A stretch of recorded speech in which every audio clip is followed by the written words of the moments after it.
Team Mental Food here today. Today I would like to talk about, I am a believer, I'm a Christian woman, and I love the Lord very much. And without Him, there would be no me. Um, also,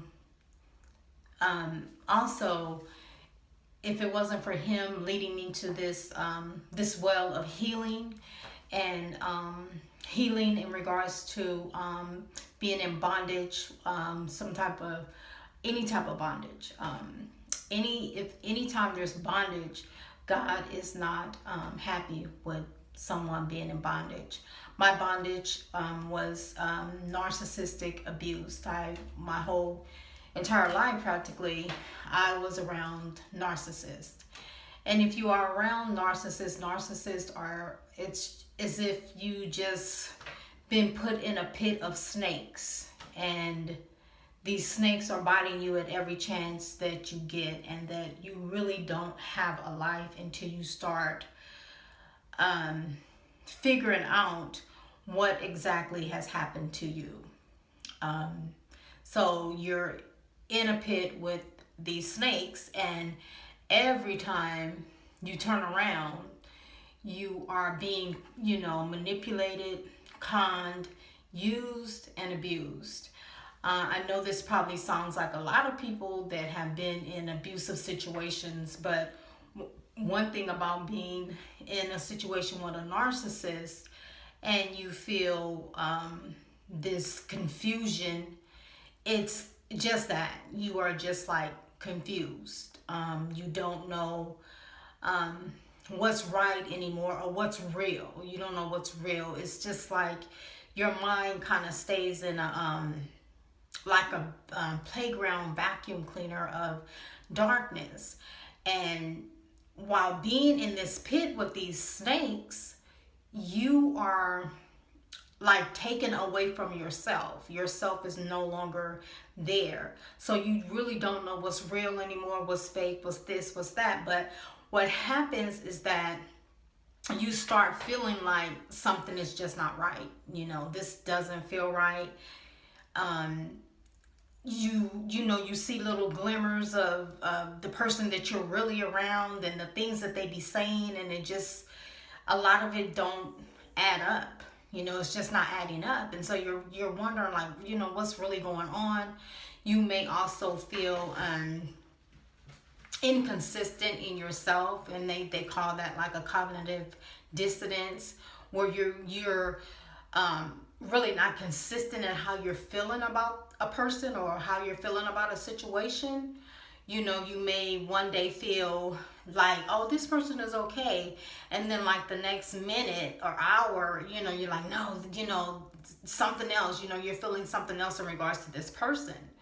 But one thing about having that dissonance, which is inconsistencies, is that the Holy Spirit, if you're a believer, the Holy Spirit will continue to put this yearning in your spirit, like something's just not right.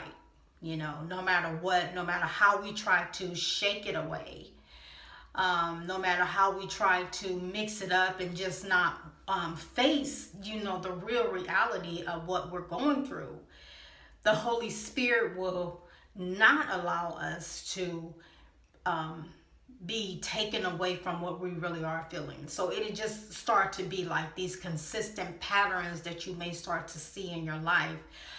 Things may keep happening over and over and over. And with me, my happening was the fact that I was always homeless. Every time I turned around, I was homeless.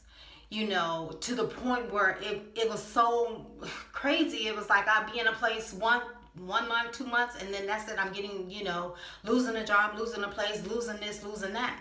So those things kept consistently happening in my life. And so that right there was like a telltale sign of something is just not right, And each time I kept going through one homelessness after another homelessness, another homelessness, I kept dealing with certain people that was in my life that kept my life in a pit. And that's the thing about being around narcissists. When you are around them and you're constantly thinking that this is my friend, this is my my boyfriend, my girlfriend, whatever, you're thinking that this person is for me, but in reality, they're not for you, because by you telling them all your business and what you're going through, they in turn are going around talking behind your back, keeping your life in this cursed way, because their words are cursing you. They're cursing you. They may talk to you and then get off the phone, and then they'll go talk about you. So they'll just keep your life in this pit, and until you start waking up and seeing this monster that has really been over your life and directing it to stay in the pit of hell, you consistently stay in this traumatized state of thinking and confusion and all this type of stuff. So as I began to wake up by the grace of God, he's waking me up still. I want to wake up other people. I want other people to be free. I want other people to come out of this pit of confusion, and I want other people to know that it's not God that is confusing you, that it is the enemy, it is the devil. And the devil will use people to keep you confused. He will use these narcissists to keep making you think that something is wrong with you. You're confused, you're crazy, you're this, you're that. And in reality, you're not crazy, you're not confused, you're not anything. You're just being manipulated, and you're just being taken advantage of by a narcissist that hates you. And so today, God says in his word in John 8:32 that we shall know the truth, and the truth shall make us free. So if God says we will know the truth, and the truth will make us free, if he's bringing things to your spirit, and you are a believer and you love him and you know him, and he's bringing things to your spirit, whatever he's bringing to your spirit, you really need to pay attention to. Start paying attention to it. No matter who's bringing this to, no matter who you're involved with, and these things keep happening over and over and over, you must start paying attention to the Holy Spirit, and not man or not woman and what man and woman are saying. Start listening to the Holy Spirit, because that's the Holy Spirit saying something's wrong. It's time to change. It's time to wake up. He's telling us to wake up, and so we have to listen. Because if we don't wake up and we don't listen, then we just continue to be in this make-believe playground of the narcissist.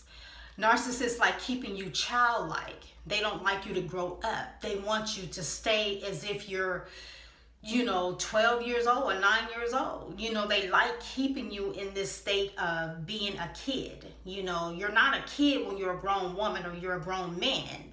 You're not a kid, but being around narcissists, it's like they're stunning your growth. You're not growing, and they like to keep you in this box of confusion. But God says that he's calling us to be free. The truth will set us free.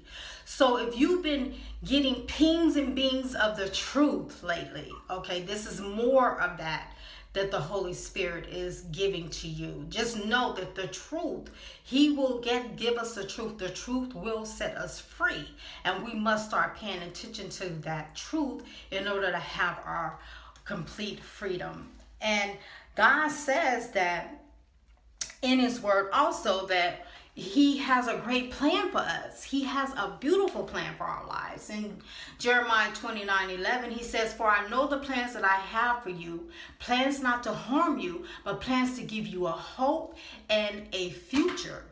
So if he has these great plans for us, then we cannot be afraid to let go of what we think is our best, or this is all it is in life, and there's not going to be anything else but me staying in this same state of confusion and low level living. If we think that this is God saying this to us, we are wrong. We have to know that God has a great plan for our life, and it's not to harm us. It's to give us hope, and it's to give us a great future. Our freedom is waiting for us. We have to step into it. Our freedom is here. We do not have to stay behind the lines of bondage and more bondage. That's not where God has called us to be. And also, in stepping into our freedom, we must know that people are waiting for us. They're waiting to hear our voice, and they're waiting to know that they're not alone. And what they're going through, you too have gone through. So people need to hear that, because that's what another trick of the enemy. He will make us think that we're all by ourselves when we're going through something. And that's just another lie of the devil, and another lie stemming from the pit of hell. Okay? I hope this has helped someone. Stay on your healing journey. You can do it. You can come on out. You and me and others are being called out. We're being called out to heal in our bodies. We're being called out to be all that God has called us to be. And we have every right. We're born with that right to live and to be free and to fly like that butterfly, or fly like that eagle, and to live our lives in a healthy way. Okay? So this is Tea Mentor Food. Like, share, and subscribe. If there's someone you feel that needs to hear this food, that needs to partake of it, please share the video. Thank you. This is Tea Mentor Food. God bless and be blessed.